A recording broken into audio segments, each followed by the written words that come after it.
warahmatullahi wabarakatuh. Alhamdulillah wassalatu wassalamu ala Rasulillah wa ala alihi wa sahbihi wa man tabi'ahu wa nasarahu wa walah, amma ba'd.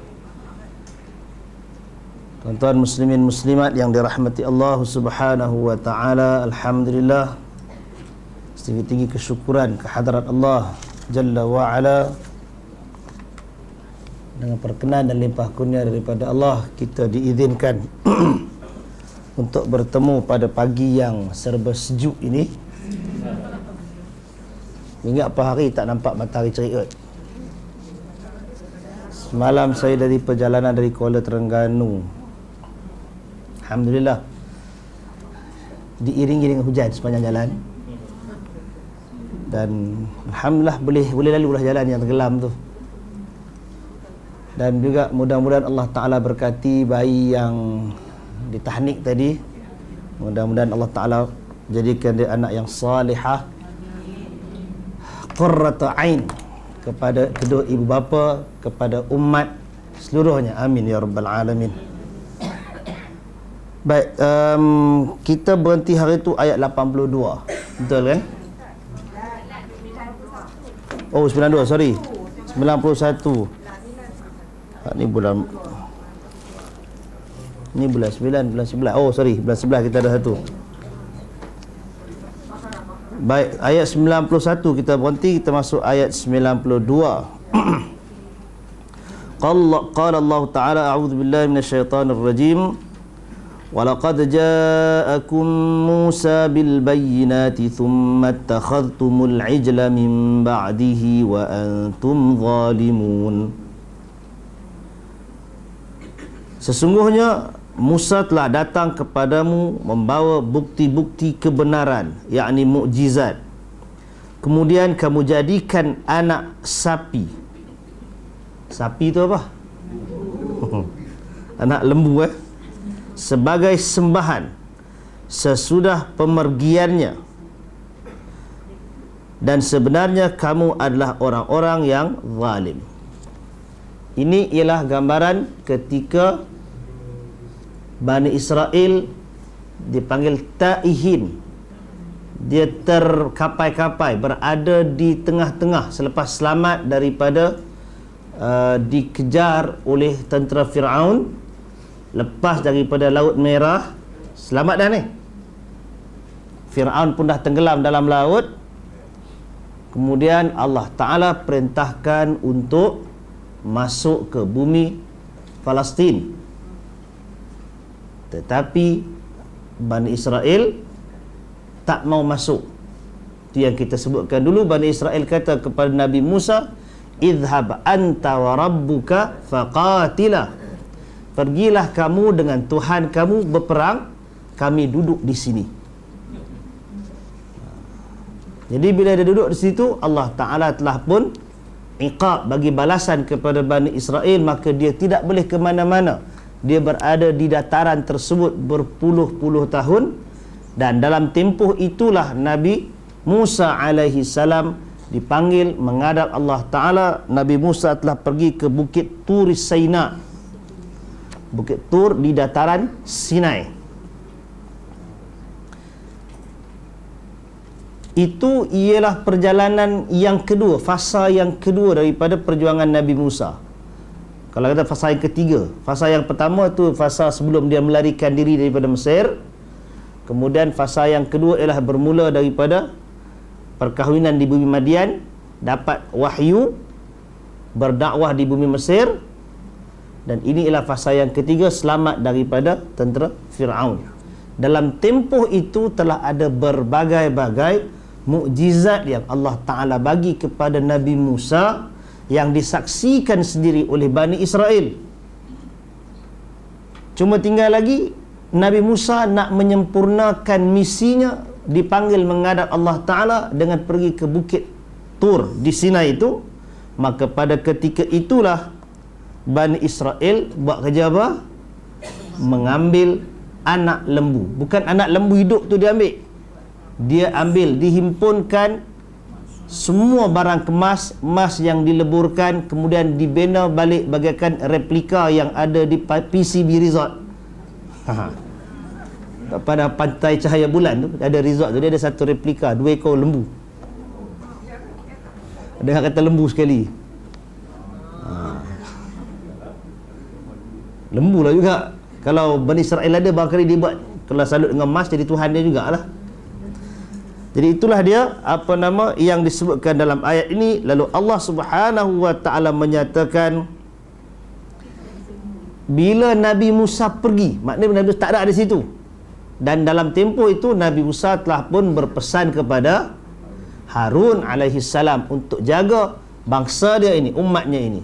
Tapi seorang Nabi, seorang Rasul nak berdepan dengan Bani Israel yang memang bangsa degil, tegar dan suka cari pasal, tak boleh nak buat apa.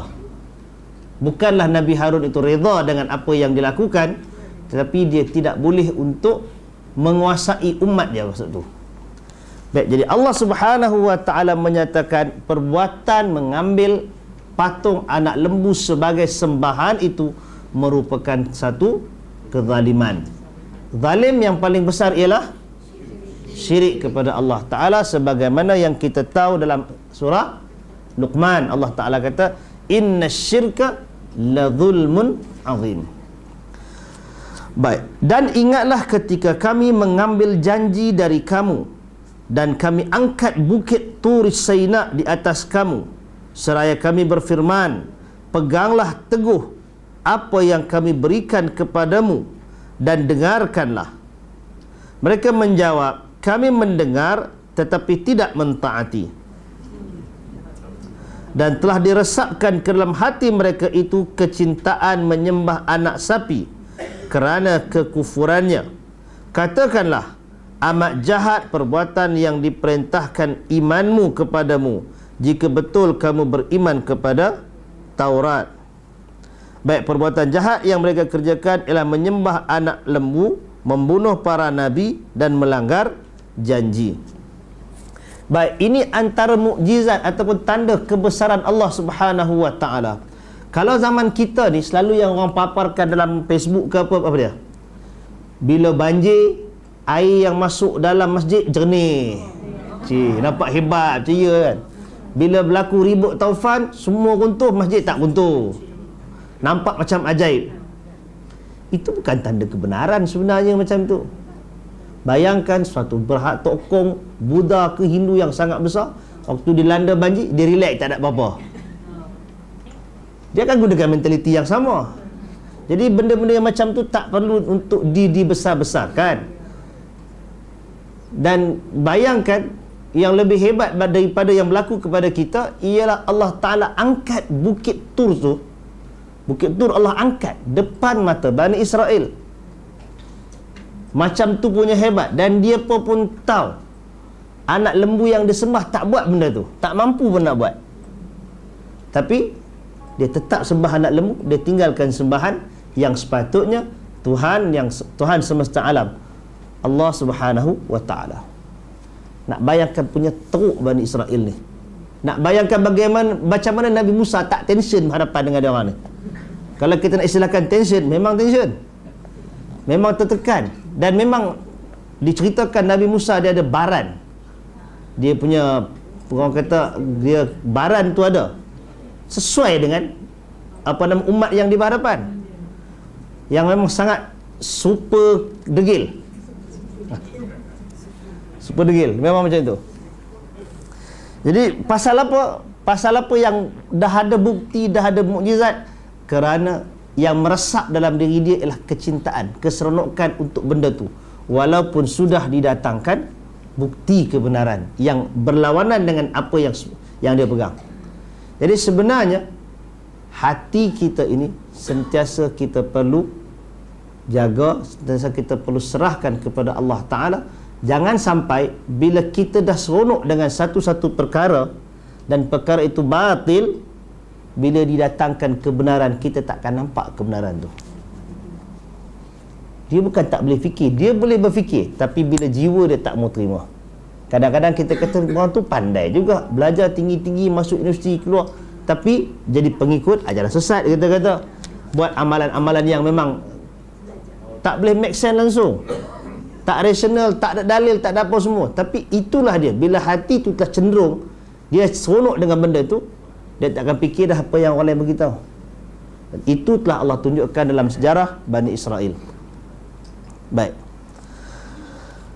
Qul in kanat lakumud darul akhiratu 'indallahi khalisatan min dunin nas fatamannawul mauta in kuntum shadiqin. Katakanlah, jika kamu menganggap bahawa kampung akhirat itu, yakni syurga, khusus untukmu di sisi Allah, bukan untuk orang lain, maka mintalah kematian untukmu jika kamu orang yang benar. Baik, jadi ini cabaran yang diberikan. Kalaulah pasal Bani Israel, dia sangka apa yang dia buat itu ialah benda yang betul.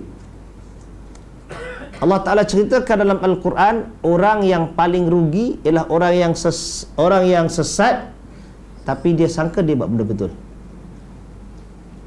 Qul hal unabbi'ukum bil akhsarina a'mala alladhina dhalla sa'yuhum fil hayatid dunya wa hum yahsabuna annahum yuhsinuna sun'a. Katakanlah, wahai Muhammad, ingin aku khabarkan kepada kamu tentang suatu golongan yang paling rugi amalannya, iaitu orang-orang yang sesat dalam kehidupan dia di dunia, sedangkan dia menyangka yang dia melakukan kebaikan.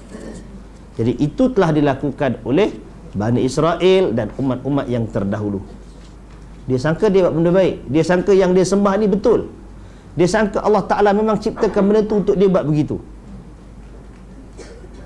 Tapi sebenarnya dia telah melakukan kezaliman. Wala yatamannawhu abada, dan sekali-kali mereka tidak akan mengingini kematian itu selama-lamanya, kerana kesalahan-kesalahan yang telah diperbuat oleh tangan mereka sendiri. Dan Allah Maha mengetahui siapakah orang-orang yang zalim. Baik, yang seterusnya, dan sesungguhnya kamu akan mendapati mereka manusia yang paling loba kepada kehidupan di dunia, bahkan lebih loba lagi dari orang-orang musyrik. Masing-masing mereka ingin agar diberi umur 1000 tahun, padahal umur panjang itu sekali-kali tidak akan menjauhkannya dari siksa. Allah Maha mengetahui apa yang mereka kerjakan.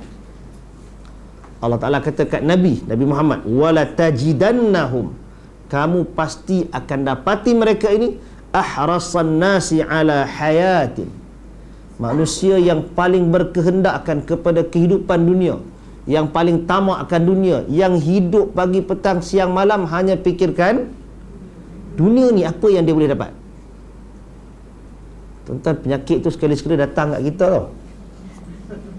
Sekali-sekala tu banyak jugalah kan.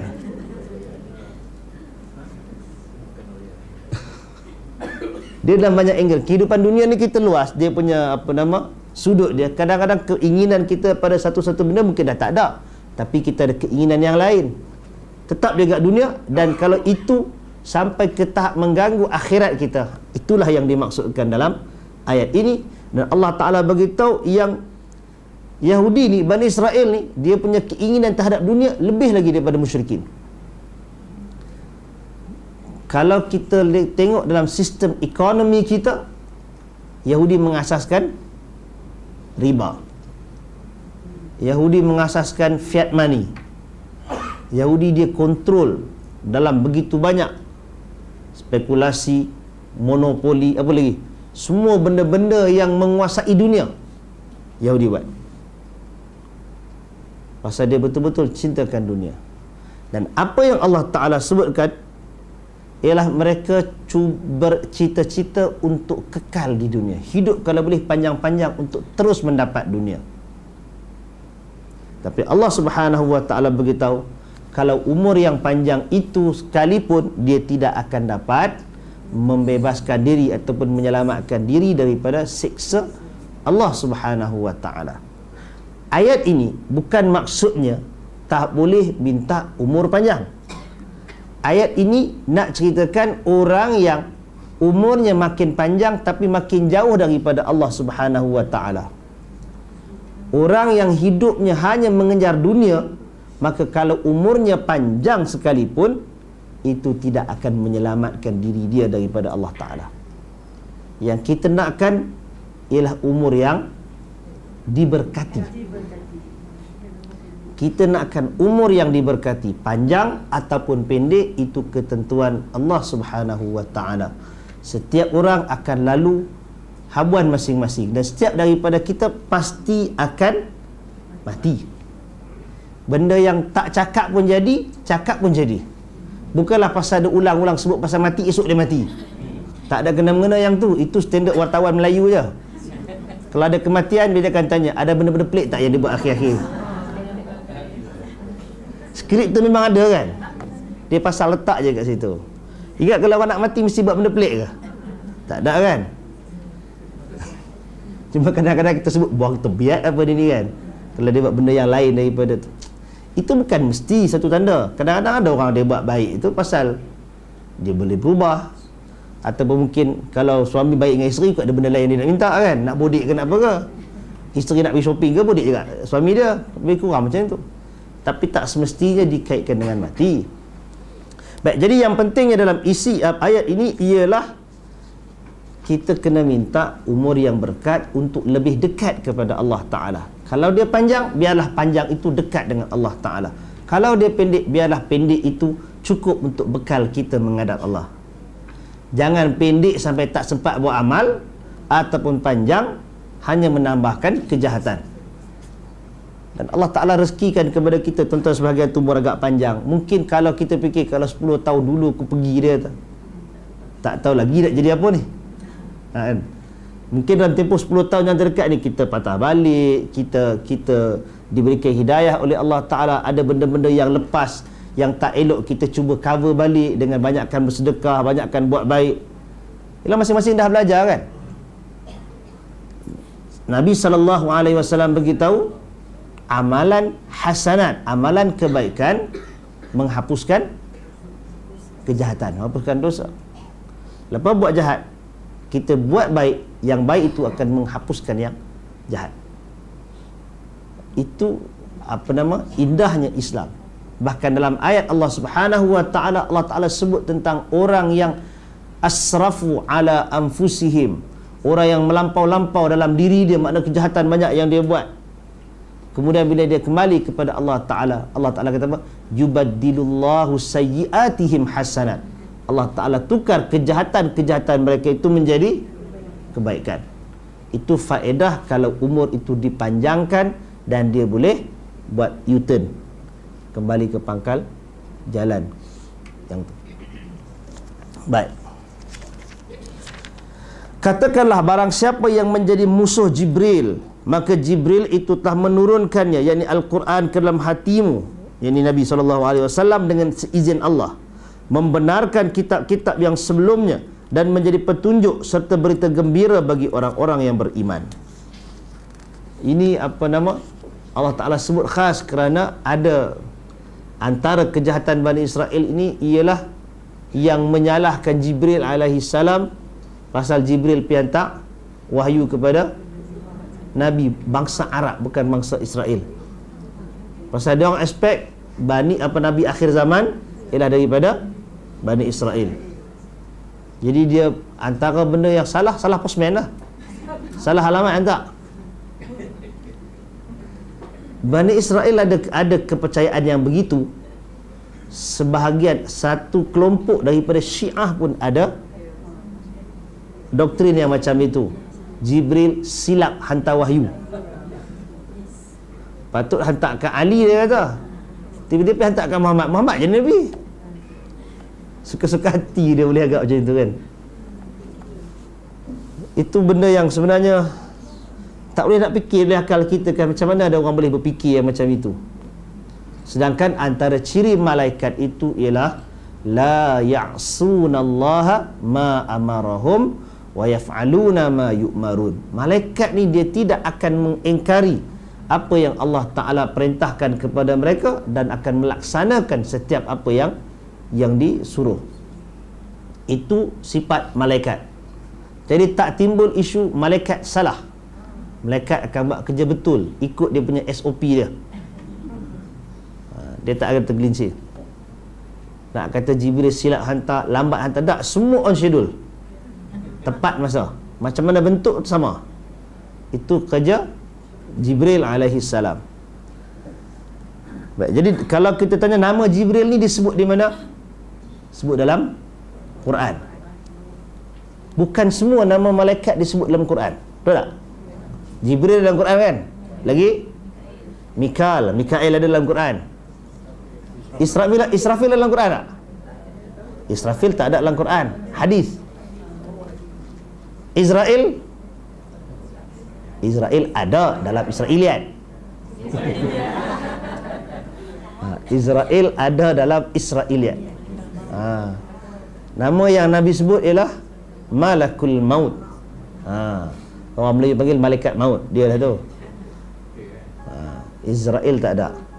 Lagi Raqib dan Atid, yang tu Quran sebut kan, Raqib, Atid, ma yalfidhu min qawlin illa ladaihi raqibun atid, surah Qaf.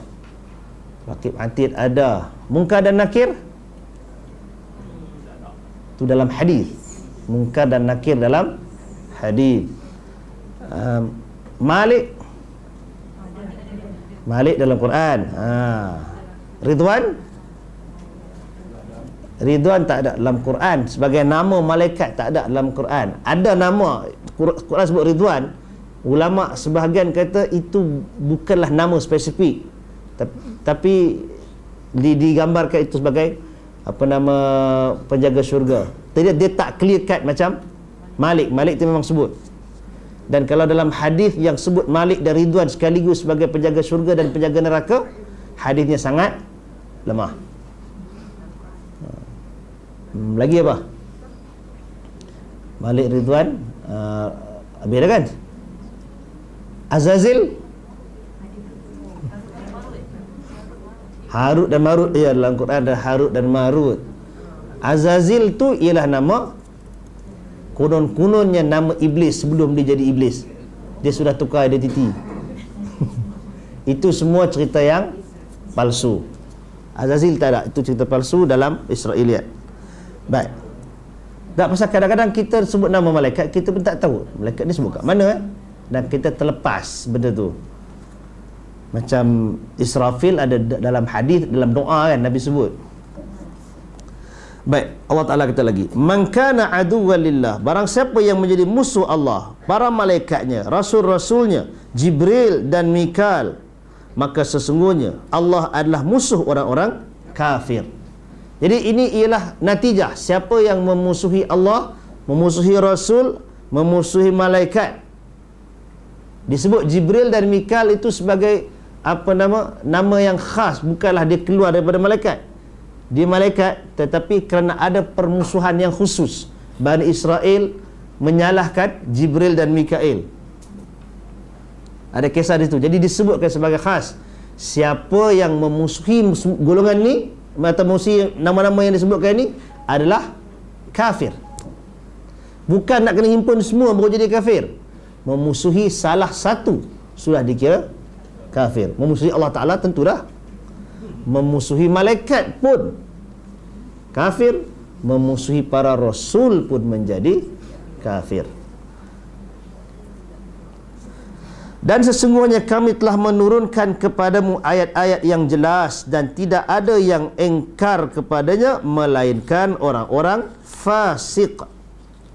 Jadi daripada ayat ini menjelaskan orang yang mengingkari ayat-ayat yang jelas maksudnya, maka orang itu menjadi fasik. Pasal apa disebutkan begitu? Kerana ada ayat yang boleh ditakwilkan, boleh difahami lebih daripada satu bentuk. Sekiranya wajah tafsiran itu dalam lingkungan konteks bahasa Arab yang digunakan di zaman itu, maka para ulama tak rigid dalam bab itu. Maknanya tidak difasikkan orang yang berbeza.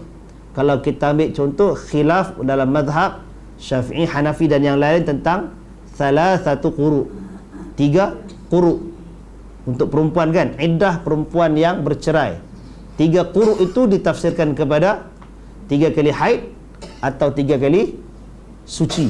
Dia membawa natijah yang berbeza. Ada jadi panjang, ada jadi pendek. Jadi quru di situ diperselisihkan. Bukanlah bermakna orang yang sebut pendapat pertama lalu dia dikira mengingkari pendapat yang kedua, dikira fasik.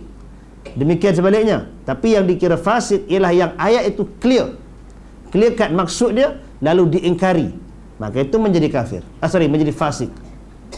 Bahkan dia juga boleh menjadi kufur. Sama macam kes poligami.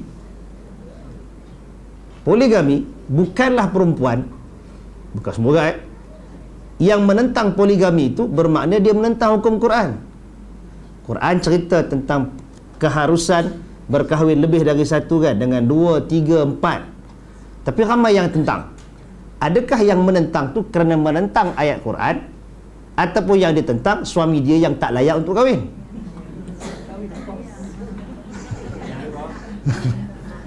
Jadi di waktu itu tak boleh nak dihukumkan sekali satu bakul.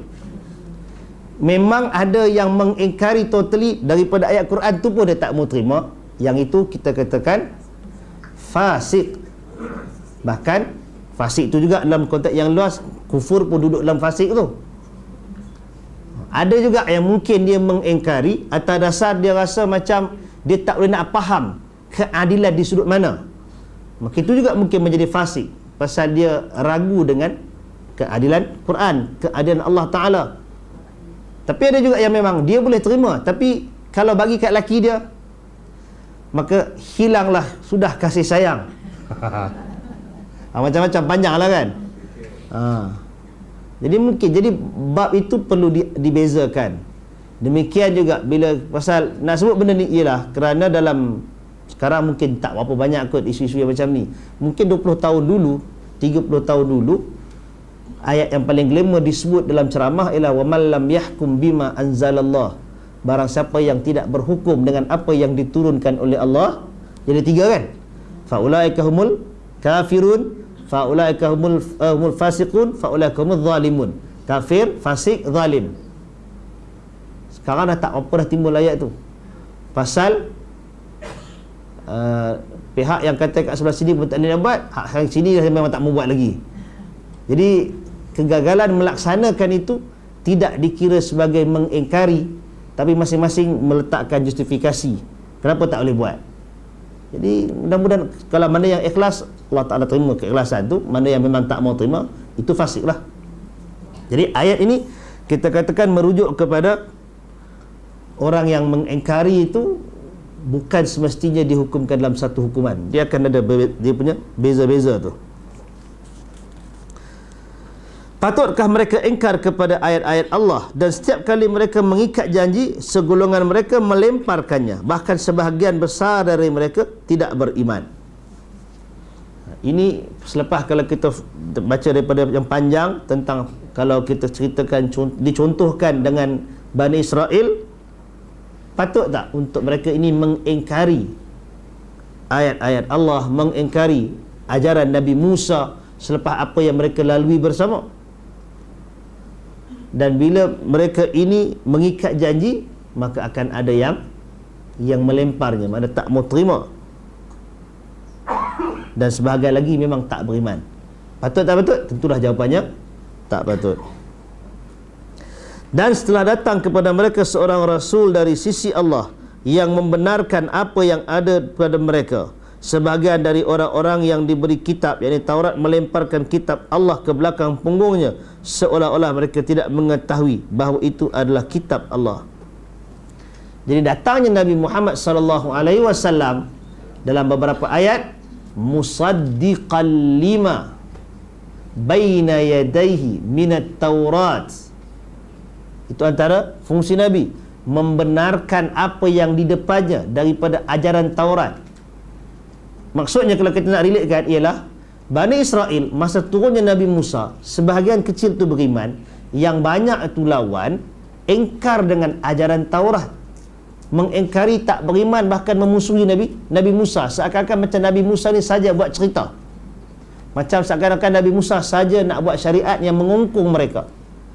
Lalu selepas ratusan tahun Allah hantar Nabi Muhammad sallallahu alaihi wasallam, Nabi Muhammad sebut balik apa yang telah disebutkan oleh Nabi Musa. Nak bagi tahu yang Nabi Musa bawa dulu tu adalah benda yang betul, dan tok nenek moyang Bani Israel yang lawan itu semua dalam keadaan yang salah belaka. Jadi fungsi Nabi musaddiq, sebagai pembenar, membenarkan apa yang ada. Karena itu kita katakan agama semua Nabi ini adalah agama yang satu. Apa seruan Nabi-Nabi yang terdahulu sampailah kepada Nabi Muhammad? Seruannya ialah ani'budullaha, abdikanlah diri kepada Allah, ma min ilahin ghairuh, tidak ada sembahan selain daripada Allah. Yang tu semua sama. Baik, jadi tuan-tuan yang dirahmati Allah Subhanahu wa taala, kita berhenti sampai ayat 101 ini, dan ayat yang berikutnya ialah kita akan bincang tentang, ini ayat jampi, ayat 102, ayat jampi. Siapa yang boleh hafal ayat ni, dia boleh menjampi lah. Ayat 102, wattaba'u ma tatlu syayatinu ala mulki Sulaiman. Panjang ayat ni, tapi kalau baca mengelepau, jangan main. Orang yang kerasukan kalau baca betul-betul kena, dia akan bagi kesan juga. Ini antara, kalau kita istilahkan, ayat power lah. Wallahu a'lam. Kita buka hadis.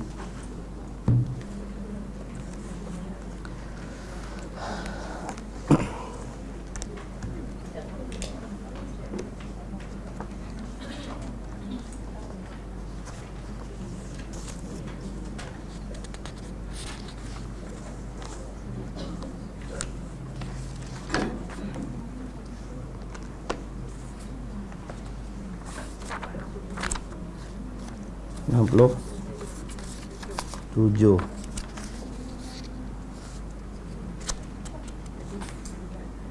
Hadis yang ke 92 kan?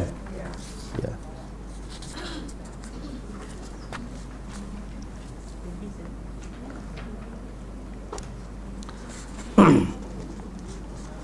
Kitab Umdatul Ahkam, hadis yang ke 92. Qala al-musannif rahimahullah, Anil Barra ibn Azib radhiyallahu anhuma qala, ramaqtu as-salata ma'a Muhammadin sallallahu alaihi wasallam, fawajadtu qiyamahu farak'atahu fa'tidalahu ba'da ruku'ihi fasajdatahu fajalsatahu baina sajdataini fasajdatahu fajalsatahu ma baina at-taslimi wal insirafi qariban min as-sawa. Wa fi riwayatil Bukhari ma khala al-qiyama wal qu'uda qariban min as-sawa. Daripada Al-Barra bin Azib radhiyallahu anhuma, dia berkata, aku pernah memperhatikan salat Muhammad sallallahu alaihi wasallam. Dia cerita, dia bukan cerita dekat apa? Dekat orang lain, dia cerita kat anak-anak murid dia yang datang jumpa dia. Ulama-ulama tabi'in yang belajar dengan dia. Dia kata, aku perhatikan salat Muhammad sallallahu alaihi wasallam, maka aku mendapati berdirinya baginda dan rukuknya baginda serta i'tidalnya dia selepas daripada rukuknya dan sujudnya serta duduknya antara dua sujud dan sujudnya dan duduknya antara memberi salam dan bangkit ternyata hampir sama antara satu sama lain. Dalam riwayat Al-Bukhari dinyatakan selain berdiri dan duduk tasyahud, temponya hampir sama. Baik, tuan-tuan yang dirahmati Allah Subhanahu wa taala, hadis yang kita baca ini ada dalam riwayat Al-Bukhari dan Muslim. Nabi SAW punya solat yang digambarkan oleh Al-Bara' bin Azib. Ini gambaran tentang perlakuan. Kalau kita baca hadis yang lain, sahabat Nabi akan ceritakan apa yang Nabi baca. Dan yang Nabi baca itu juga kita akan jumpa dalam beberapa riwayat, dia ada variety, ada pelbagai di situ. Ada yang panjang, ada yang pendek, dan ada yang disebut surah-surah yang dibaca umpamanya. Tetapi gambaran yang diberikan oleh Al-Bara' bin Azib dalam pemerhatian dia, yang Nabi tu berdiri dan rukuk tu hampir sama panjang. Cuba bayangkan, kalaulah kita, kalau bayang Nabi solat, lepas baca iftitah, Fatihah, surah, lepas tu rukuk. Surah nak baca surah apa? Katalah yang paling pendek, Qul huwallahu ahad, Inna a'tayna, yang lagi pendek. Betul juga, Al-Kautsar pendek kan? Baca yang tu. Rukuk Nabi hampir sama panjang. Sakit pinggang oh.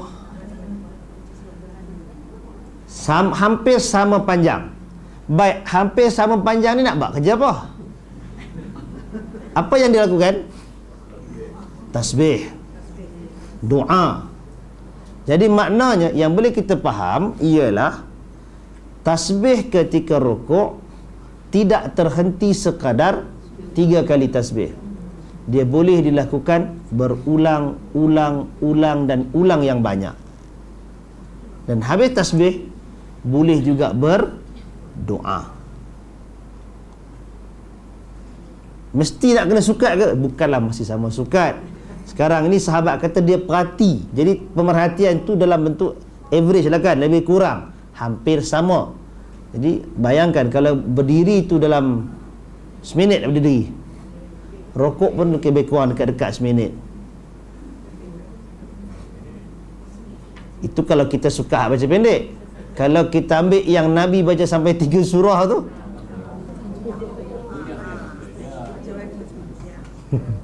tapi ternyata lah Al-Bara' dia tak perhati tu. Tapi dalam yang biasa-biasa kan, bukan mesti Nabi tahajud tu sambil baca 3 surah panjang tu, tapi Nabi pernah baca yang panjang. Satu Aisyah bila disebutkan tentang qiyam Ramadan Nabi, qiyamul lail Nabi akan buat tak lebih 8 rakaat, tapi jangan tanyalah punca cantik dan betapa panjangnya dia. Panjang tu bukan sekadar pada berdiri, tapi juga pada rukuk. Rukuk saja ke?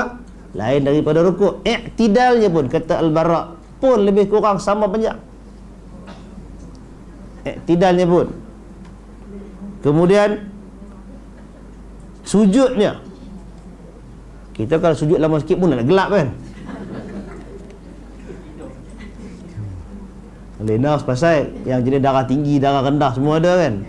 Lama sujud macam tu dia mula nak gelap. Tapi ini gambaran bagaimana solat Nabi SAW.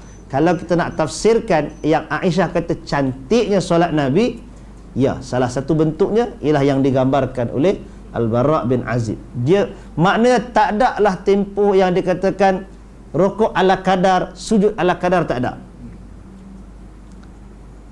Jadi bila Nabi solat, Nabi akan rukuk, iktidal yang tenang, sujud yang tenang, dan dia kadar yang panjang, elok, hampir seragam. Itu yang Nabi buat. Dari sunnah fi'liyahnya yang Nabi buat, itulah bentuk solat. Kalau kita faham perkataan Al-Bara' ini, mudah-mudahan yang dimaksudkan, kalau kata perhati tu, mungkin juga sebagai makmum dia boleh perhati juga solat imam kan, macam mana bentuk tu dia boleh sukat. Ataupun juga mungkin dia sukat solat sunat Nabi yang tu. Jadi sunnah fi'liyahnya Nabi akan buat dengan tenang dan cantik solat.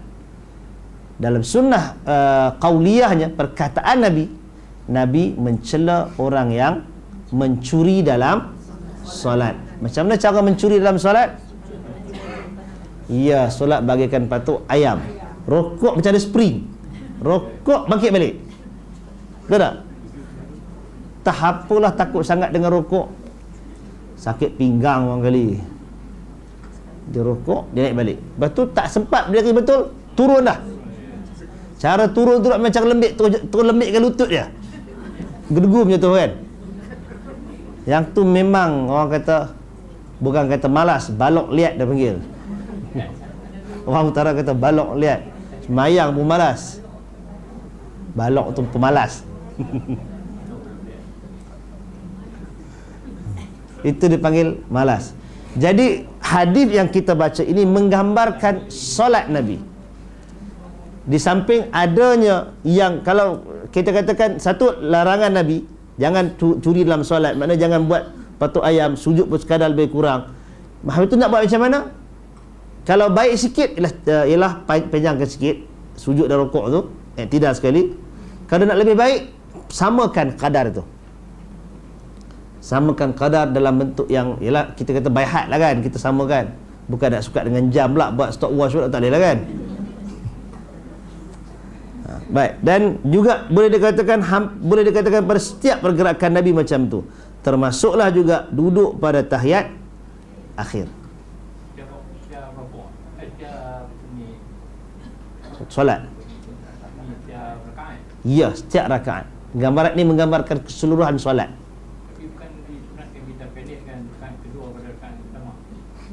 Ya, bila kita pendekkan rakaat kedua daripada pertama, maknanya rukuk untuk yang kedua tu ikut berdiri rakaat yang kedua lah. Seragamkan begitu. Jadi yang ketiga pendek daripada kedua, keempat pendek daripada ketiga. Ya. Ketiga dan keempat tak ada hadis kata sekadar dua pendek. Dia yang pertama dengan yang kedua tu. Pasal surah tu dia boleh dijaga. Baik, itu hadis yang pertama. Kita boleh speed lah yang ni. Yang berikutnya hadis yang ke-93. An Thabit Al-Bunani an Anas bin Malik radhiyallahu anhu qala inni la alu an usalli bikum kama kana Rasulullah sallallahu alaihi wasallam yusalli bina. Qala Thabit fakana Anasun yasna'u syai'an la arakum tasna'unahu kana idza rafa'a ra'sahu minar ruku' intasaba qa'iman hatta yaqula al-qa'ilu qad nasiya wa idza rafa'a ra'sahu minas sajdah makatha hatta yaqula al-qa'ilu qad nasiya. Daripada Thabit Al-Bunani radhiyallahu anhu meriwayatkan daripada Anas bin Malik radhiyallahu an, dia berkata, sesungguhnya aku tidak akan mengurangi lamanya salat ketika mengimamkan kalian sebagaimana baginda Rasulullah sallallahu alaihi wasallam mengimamkan kami. Thabit mengatakan, Anas lantas melakukan sesuatu yang belum pernah kulihat kalian melakukannya. Jika mengangkat kepala dari rukuk, maka dia berdiri tegak. Hingga ada yang berkata, Anas telah lupa. Jika mengangkat kepala dari sujud, maka dia diam. Hingga ada yang mengatakan, Anas telah lupa. Hadis riwayat Muslim.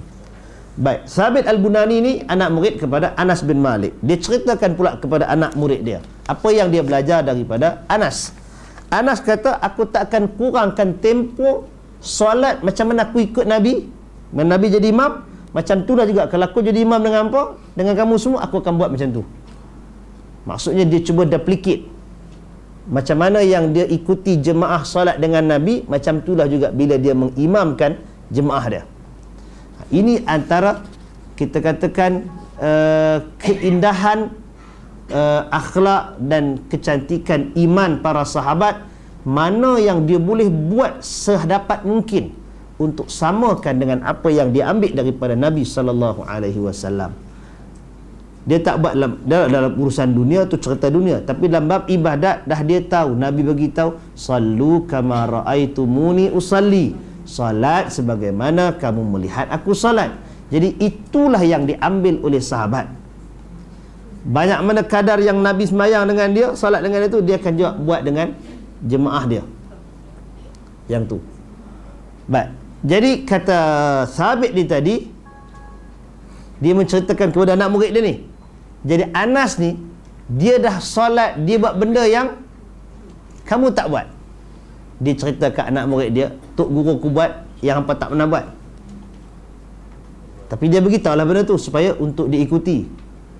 Itu beza dia tuan-tuan, bila generasi tu semakin jauh daripada Nabi SAW, overallnya dari sudut kualiti dia makin berkurangan. Maknanya generasi selepas sahabat, dia tak buat dah macam mana sahabat buat. Sahabat buat macam mana? Sahabat buat ikut hak Nabi. Apa contoh yang diberikan? Contohnya ialah selepas daripada rukuk, Anas akan i'tidal. Bila dia i'tidal, orang kata dia ni lupa apa ni? Pasal apa lupa? Macam lupa nak sujud. Sama ada dia nak sambung rakaat ke ataupun nak sujud. Jadi dia kata Anas lupa. Sedangkan apa yang dia buat? Dia perbanyakkan zikir, tasbih, tahmid ketika dia i'tidal. Jadi bacaan untuk i'tidal tu tuan-tuan dia panjang. Selain daripada tu juga berdoa kepada Allah Ta'ala. Itu Anas dibaca dengan tenang, dengan panjang. Tapi itu tabi'in. Ya, Thabit ni tabi'in. Jadi benda tu tak, apa nama, bukan sekadar berdiri Rabbana lakal hamd terus turun, lompat turun kan.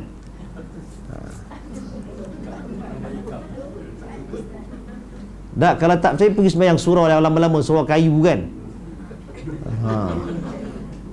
Bunyi gelung-gelung semua jatuh kan. Macam tu lah bunyi kan, tak je balik kampung. Surau ni tak ada lah buat macam tu. Tak ada dah surau kayu dah hal ni pun. Jadi bila itu ketika i'tidal, kalau dia bangun daripada sujud, maknanya untuk duduk antara dua sujud. Orang belakang tunggu, tak sujud-sujud lagi ni, dia lupa lah. Gambarannya macam itu. Sedangkan apa yang dia buat ialah dia baca dengan panjang dan refer balik pada perkataan dia. Dia kata, aku takkan kurangkan tempoh yang Nabi solat dengan aku. Jadi itulah yang Nabi SAW lakukan. Kita kaitkan balik dengan hadis Al-Bara' bin Azib tadi. Maknanya untuk i'tidal, untuk duduk antara dua sujud, biarlah panjang sedikit. Biarlah jadi sama panjang, atau hampir sama panjang. Itu bendanya. Tapi ada orang yang sujud duduk antara dua sujud tu memang sangat cepat kan. Dia naik balik, terus duduk balik, sujud balik. Kerana sekerat. Bila yang sekerat itu dibimbangi, dia tak sempat duduk dengan betul. Pasal kita kena baca balik hadis yang Nabi ajarkan Rafi' bin Khidaj. Nabi kata bila sujud famakin sujudak. Bila sujud, sujud betul-betul. Hatta tatma'inna sajida, Nabi kata, sehingga kamu tenang sujud. Jadi kena letak betul-betul.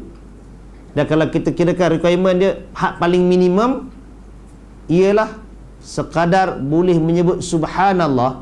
Tapi nak sebut subhanallah tu pula mestilah selepas meletakkan ketujuh-tujuh anggota sujud tu. Jangan baru nak letak subhanallah bangkit balik. Tak aci macam tu. Dia tak masuk zone lagi, dia dah kira subhanallah. Tak boleh. Dia kena masuk zone dulu, dia letakkan semua. Satu subhanallah, itu kira lepas tahap minimum. Kalau nak cantik tadi, panjangkan sama macam berdiri dan macam rukuk dan sebagainya. Baik. Jelas dah hadis tu? Wah, kita speed ni. Pasal hujung tahun, bonus hujung tahun kita banyakkan sikit hadis. Hadis yang ke-94. An Anas bin Malik radhiyallahu anhu qala ma sallaitu wara'a imamin qattu akhaffa salatan wala atamma salatan min Rasulillah sallallahu alaihi wasallam. Anas bin Malik radhiyallahu anhu mengatakan, aku belum pernah mengerjakan salat di belakang imam yang salatnya lebih ringkas dan lebih sempurna daripada Rasulullah sallallahu alaihi wasallam. Macam mana pula tu? Ringkas tapi sempurna. Salat Nabi sallallahu alaihi wasallam, kalau kita baca keseluruhan hadis itu, kalau kita nak kategorikan, yang besarnya dua. Mana yang Nabi solat seorang diri, solat sunat, dan mana yang Nabi menjadi imam dalam solat. Yang Nabi solat sendiri itu memang sangat panjang. Memang sangat panjang. Termasuklah yang sahabat Nabi itu terjebak sembahyang, kita rasa-rasa nak tinggal sembahyang ni. Dia kata, kitu an azaraha, hampir aku nak tinggalkan solat. Pas satu surah aku nak berhenti, satu ayat tak berhenti juga. Itu maknanya dah hampir di penghujung hayat Nabi tau. Pasal bercepat tapi dalam lingkungan tidak melanggar kecantikan yang Nabi dah siapkan tempoh untuk solat tu. Jadi itu kepelbagaian yang ada. Jadi bila kita mengetahui benda-benda yang macam itu, kita baca hadis ini, kita boleh faham. Kita boleh faham solat ni dia bukan satu pattern, satu bentuk sahaja, tak boleh. Mesti nak kena panjang-panjang sepanjang masa. Tak. Kalau solat seorang diri, ya, itu atas masa kita. Kita nak panjang, kita nak baca setengah muka, nak baca satu surah, ikut yang kita mampu. Kalau kita nak baca panjang, tak mampu untuk menghafalnya, duk baca sangkut, baca surah As-Sajadah, keluarnya surah Yasin. Baca Al-Mulk, keluarnya surah ni. Kalau yang macam itu, pegang Quran ke, letak Quran kat depan pun tak apa. Kalau kita rasa tak mau pegang Quran, kita takak baca yang kita hafal. Dah hafal tu 4 ayat. Hak tu je lah nak kata apa kan. Boleh tak? Ya, boleh juga. Atas dasar kita dah tambah kalau orang yang mata dia kelabu, letak mushaf lagi dia celaru. Pakai yang dihafal sudahlah. Boleh juga nak repeat. Kalau dia nak ulang yang tu juga. Rakaat kedua atau kalau dia ulang juga yang itu, dia nak baca panjang. Tapi dia dah tak tahu nak baca surah lain. Surah tu je yang dia hafal. Qul Allah tu lah. Dan itu bukan maknanya dia buat satu amalan khas, tapi dia tak mampu yang lain. Dia dalam rangka mempanjangkan solat seorang diri, dia tak ada siapa di belakang yang mengganggu sebagainya. Tapi nak baca lebih tak boleh. Nak baca Quran pun kalau bagi tulisan Tamil lagi senang dia hafal daripada baca yang tu. Contoh kan, umpamanya takkan nak bagi tulisan Rumi pula Quran tu, salah sebut pula. Maka apa yang dihafal itulah yang diulang dan diulang. Boleh dia buat, insya-Allah. Jadi imam sekala jarang-jarang bolehlah. Nak menggambarkan benda tu boleh. Tapi kalau tiap-tiap kali dia jadi imam, dia buat macam tu, kita bimbang, takut dia akan jadi satu pattern baru pula kan.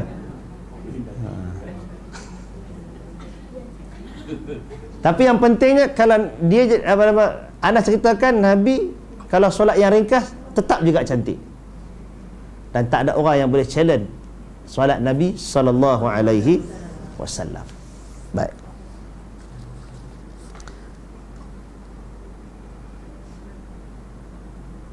Baik, habis yang tu kita ambil hadis yang terakhir, hadis yang ke-95. An Abi Qilabah Abdullah bin Zaid Al-Jarmi Al-Basri qal ja'ana Malik bin Al-Huwairith fi masjidina hadha faqal inni la usalli bikum wa ma uridu as-salata usalli kaifa ra'aitu Rasulullah sallallahu alaihi wasallam yusalli faqultu li Abi Qilabah kaifa kana yusalli qal mithla salati shaykhina hadha wa kana yajlisu idza rafa'a ra'sahu min as-sujudi qabla an yanhadha fi ar-rak'ati al-ula arada bi shaykhihim Aba Buraid Amr ibn Salamah Al-Jarmi wa yuqal Abu Yazid. Abi Qilab, daripada Abi Qilabah Abdullah bin Zaid Al-Jarmi Al-Basri, dia mengatakan bahawa Malik bin Al-Huwairith mendatangi kami di masjid kami ini. Lantas dia berkata, sesungguhnya aku ingin mengerjakan salat, yakni sebagai contoh untuk kalian, meskipun aku tidak ingin mengerjakan salat. Aku akan mengerjakan salat sebagaimana salat Rasulullah sallallahu alaihi wasallam yang pernah aku lihat. Ayyub bertanya kepada Abi Qilabah. Fakultu di Abi Qilabah ni Ayyub. Ayyub ni ialah perawi yang lain, perawi yang ada dalam hadis ini. Dia kata, aku tanya kepada Abi Qilabah, bagaimana Malik mengerjakan salat? Abi Qilabah menjawab, seperti salat syekh kita ini. Beliau duduk ketika mengangkat kepalanya setelah sujud, sebelum beliau bangkit dari rakaat pertama. Yang dimaksudkan dengan Abi Qilabah sebagai syekh kami ini adalah Abu Buraid Amr bin Salamah Al-Jarmi. Beliau juga dipanggil Abu Yazid, dan dikatakan dia juga dipanggil Abu Yazid. Hadis riwayat Al-Bukhari. Baik, tuan-tuan yang dirahmati Allah Subhanahu wa taala. Tiga hadis yang awal kita baca adalah tentang tempo solat, panjang pendek yang Nabi sebutkan dengan beberapa kepelbagaiannya. Hadis yang ini sebut salah satu kaifiat solat yang ada, salah satu aktiviti yang ada dalam solat. Dia bermula apabila yang duduk dengan yang cerita ni Ayyub. Ayyub kata diambil daripada Abu Qilabah. Abu Qilabah ni pula ceritakan bahawasanya Malik bin Al-Huwairith datang ke tempat mereka. Malik bin Abi Qilabah ni orang Basrah. Dia kata Malik bin Huwairith datang ke tempat kami. Malik bin Huwairith merupakan salah seorang sahabat yang banyak meriwayatkan sifat solat Nabi sallallahu alaihi wasallam. Dia ada beberapa orang nama yang agak glamour. Sahal bin Sa'ad As-Sa'idi, Malik bin Huwairith, ada Wa'il bin Hujur, ada Abu Hurairah, ada Anas, ada Aisyah sendiri. Jadi beberapa nama ni, salah seorang tadi ada Malik bin Al-Huwairith.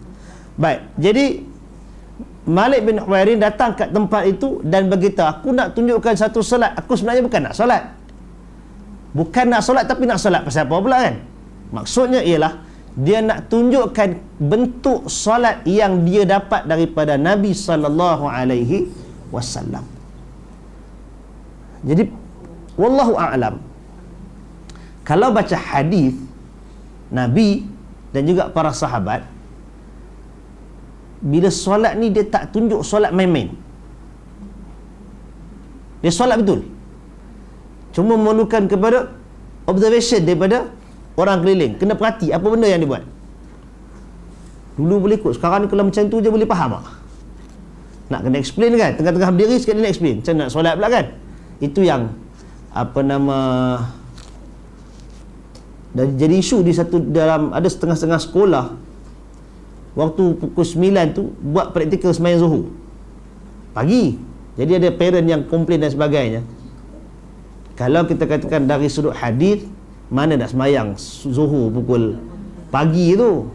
Tapi ustaz yang ajar tu pula kata itulah time pengajian Islam. Pendidikan Islam masa tu, kalau Zuhur dah berak dah balik. Kan? Kemudian nak terangkan macam mana solat. Wallahu ta'ala a'lam. Mudah-mudahan dalam bentuk niat mengajar, dia termasuk dalam benda yang dibolehkan lah.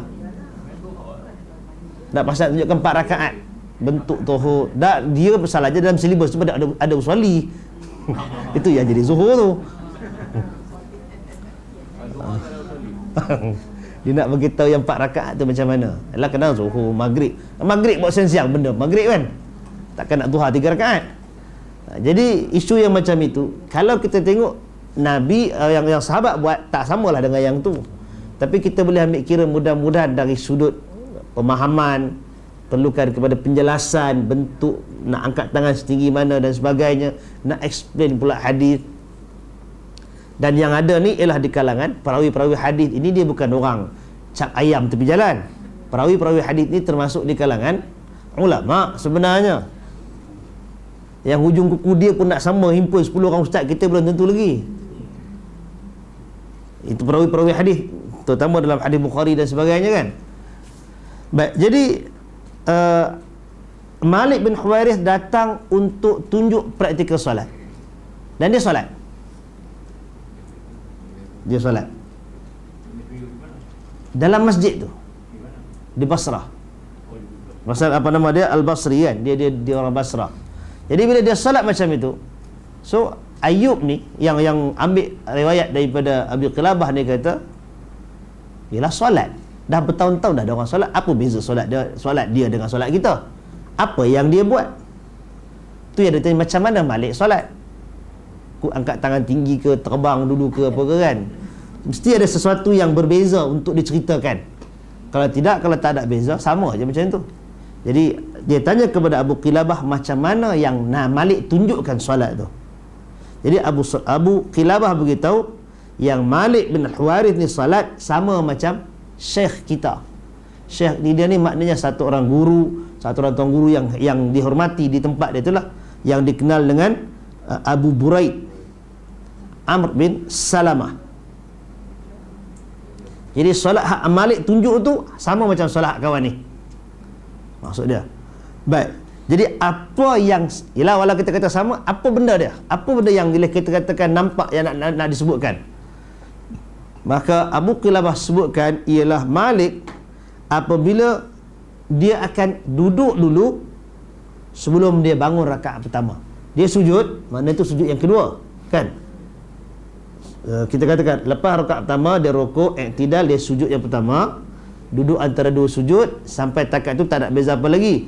Dia sujud yang kedua, dia bangun untuk rakaat pertama. Sebelum dia bangun, dia duduk dulu. Jadi duduk itu dipanggil duduk apa? Istirahah.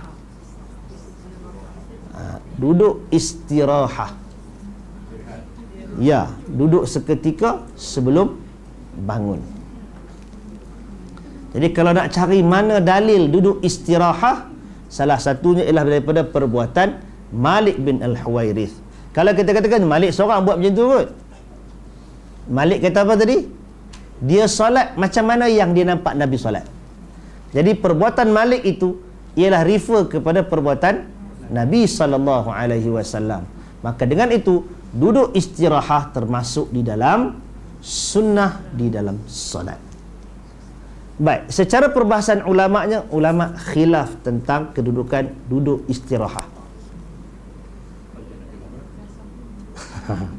Soalan dia, kenapa nak khilaf? Kerana bukan semua perawi di kalangan sahabat yang menggambarkan solat Nabi SAW mention duduk istirahah. Dalam hadis ni Malik bin Huwairith buat, tapi yang lain tak sebut benda tu. Jadi di situ timbul berbagai andaian ataupun tafsiran di kalangan ulama. Yang pertama sekali mengandaikan bahawasanya yang lain tak sebut bukan makna benda tu tak ada. Benda tu dia tak ditekankan pasal benda tu macam seakan-akannya sedia maklum. Tapi nak buktikan benda tu ada, ya benda tu ada pasal hadis Malik bin Huwairith buat tadi ni. Itu satu andaian. Tapi andaian tu masih belum cukup solid untuk convince yang lain. Pasal kalau benda tu betul-betul memang ada sebagai satu sunnah yang thabitah, kenapa tak semua perawi sebut benda tu? Kata sekurang-kurangnya ramai yang sebut. Dan pasal gambaran solat Nabi ni dalam bentuk berbagai-bagai kan. Ada yang sebut macam hadis Rafi' bin Khidaj tu, cerita yang mana utama, yang rukun itu pun tak cover semua rukun pun kan. Jadi maka ada timbul andaian yang kedua, iaitu yang dibuat oleh Nabi SAW sebagaimana yang Malik bagi tahu itu hanya untuk keadaan tertentu. Jadi begitu. Jadi itu dah dua andaian. Atau satu lagi kata nak bagi tahu yang duduk istirahah ini bukan benda yang teras, bukan usul, dia termasuk dalam benda yang sunat sahaja. Pasal tu tak ditekankan. Itu pandangan, pecahan pandangan tu. Kemudian yang satu lagi pula kata ialah oleh kerana yang sebut tu hanya dalam perbuatan Malik bin Huwairith, yang lain tak buat, maka nak menafikan Nabi buat, tak. Nabi memang buat lah, pasal Malik sebut Nabi buat, tetapi Nabi buat itu bukan dalam tiap-tiap kali solat, hanya bila rasa perlu sahaja. Itu adalah pecahan pandangan yang berlaku dalam bab tu saja. Apa tarjih dia? Al-Albani rahimahullah dalam sifat solat Nabi umpamanya meletakkan itu sunnah. Maknanya duduk istirahat, lepas duduk bukan cakap duduk, lepas digambarkan dengan letakkan tangan pula kan. Ada hadis tentang Nabi letakkan tangan di lantai baru bangun.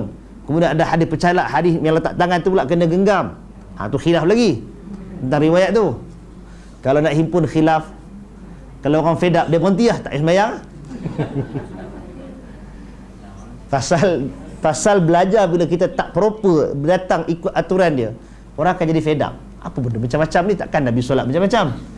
Tapi kalau kita belajar dengan cara yang betul, sampai ke satu bab, nak pilih yang mana ni yang boleh gabung kepala kan, pakailah yang mana yang kita belajar, yang kita faham setakat tu, buatlah itu. Kemudian selang 2-3 minggu orang beritahu pula datang dalil yang lebih kuat, tinggallah itu, ambil dia pula.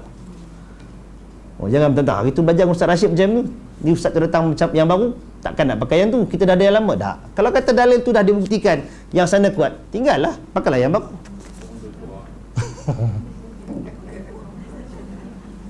Dan itu dia punya, kita akan jumpa konflik dalam belajar, dia akan jadi macam itu.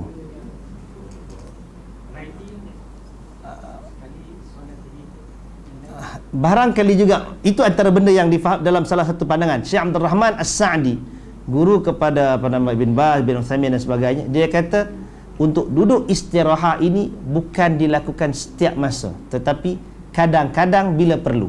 Jadi dia package-kan yang duduk, bila duduk istirahat, nak bangun dengan letak tangan ke, kemudian kalau yang kata nak genggam ke, itu kalau dia perlu buat, dia buat. Kalau dia boleh bangun terus, dia bangun terus, berdasarkan kepada riwayat yang tak sebut. Jadi itu tarjihan daripada Abdul Rahman As-Sa'di. Dia kata macam tu. Ibn Baz rahimahullah, dia punya tarjih, dia kata pendapat yang lebih sahih antara dua qaul, maknanya dengan yang kata sunat dengan tak sunat, dia kata yang sunatnya ialah buat. Maknanya kewujudan jilsah istirahat itu bagi Ibn Baz umpamanya sabit dan sunat untuk dilakukan. Takkanlah Malik semayang Nabi sekali je, dia tengok sekali je. Dia sahabat kan? Ya. Mungkin dia tentu dia semayang dengan Nabi banyak kali. Ya, mungkin dia semayang dengan Nabi banyak kali, dan dia mengambil hak mana Nabi buat tu ketika perlu buat, Nabi buat, dia pun buat. Dan itu adalah argument yang kata benda tu sabit, maknanya kena buat. Macam tu lah, takkan dia semayang sekali. Hak kawan yang tak setuju kata takkan dia seorang, yang lain tak sebut pun. Awak orang lain masa semayang masa tu. Jadi sentiasa ada argument dalam bab itu yang menyebabkan berlakunya perbezaan. Jadi kalau kita boleh faham macam mana boleh beza, sahabat Nabi ni tak boleh nak bersatu lah. Dan bila sahabat Nabi, ada yang cerita, ada yang tak cerita, dia akan jadi satu bab.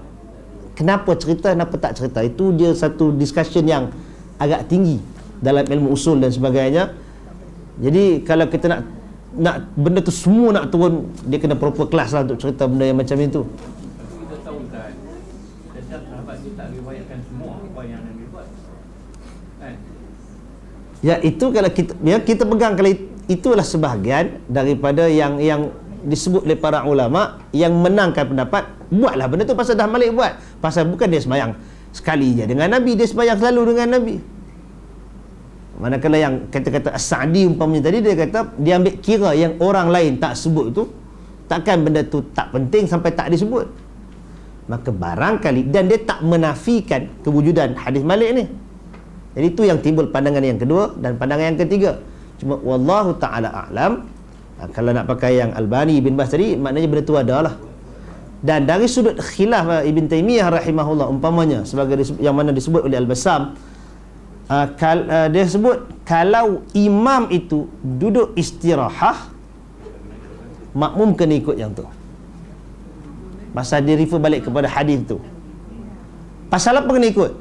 Pasal kalau imam istirahat, makmum terus bangkit, dia akan mendahului imam. Jadi untuk part itu kita sebutkan hari tu kan tentang hadis yang sama. Dia beza dengan letak tangan dan sebagainya. Letak tangan tu tak nampak, dia tak jejas pergerakan solat. Ataupun nak gerik jari, tak gerik jari tu dia tak jejaskan pergerakan tempo solat tu. Tapi untuk bergerak ni, kalau imam tu duduk istirahat, makmum perlu duduk istirahat. Mudah-mudahan itu pilihan yang lebih betul lah, insya-Allah. Jadi tuan-tuan yang dirahmati Allah, habis kita 3-4 hadis hari ini. Wallahu taala alam. Kita buka pada soalan, silakan. Sebelum tu pengumuman dulu. Kuliah hari Sabtu minggu depan 14 hari bulan di Menara Polo oleh Ustaz Yusuf Arba'in jam 10.30 pagi. Hari Selasa tak sebut kat sini. Hari Selasa ni Abu Hafiz.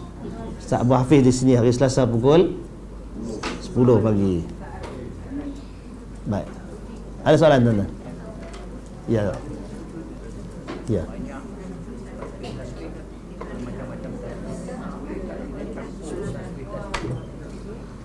Wallahu ta'ala a'lam.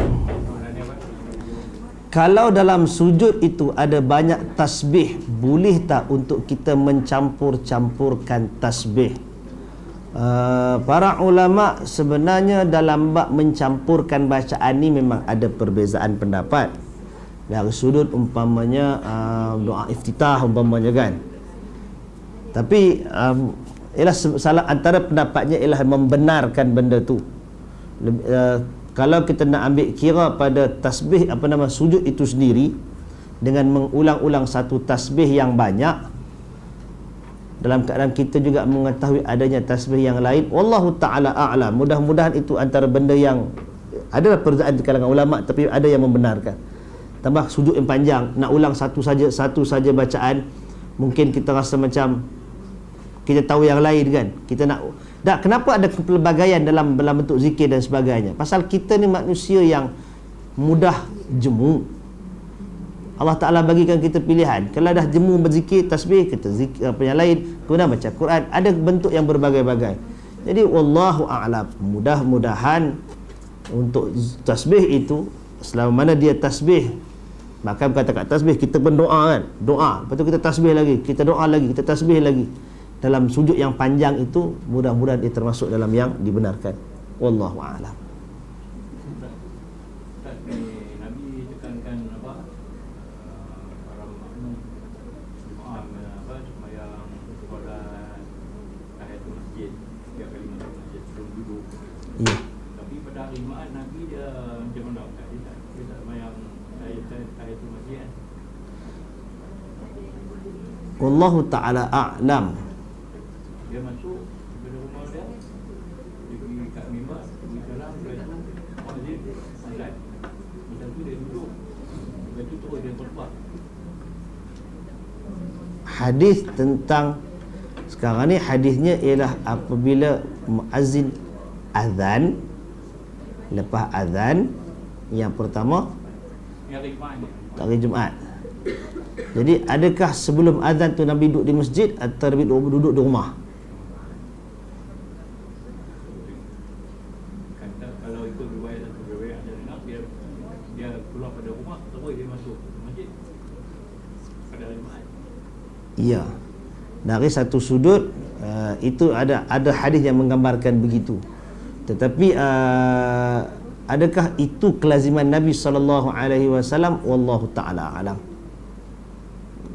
Cuma dari sudut arahan lidah Nabi itu, lisan lebih jelas dan kuat, itu yang diperintahkan untuk umat. Bila seorang kamu masuk masjid, hendaklah dia jangan duduk, melainkan dia salat. Dan hadis ketika Nabi khutbah, hadis Bukhari, bila Nabi tanya kepada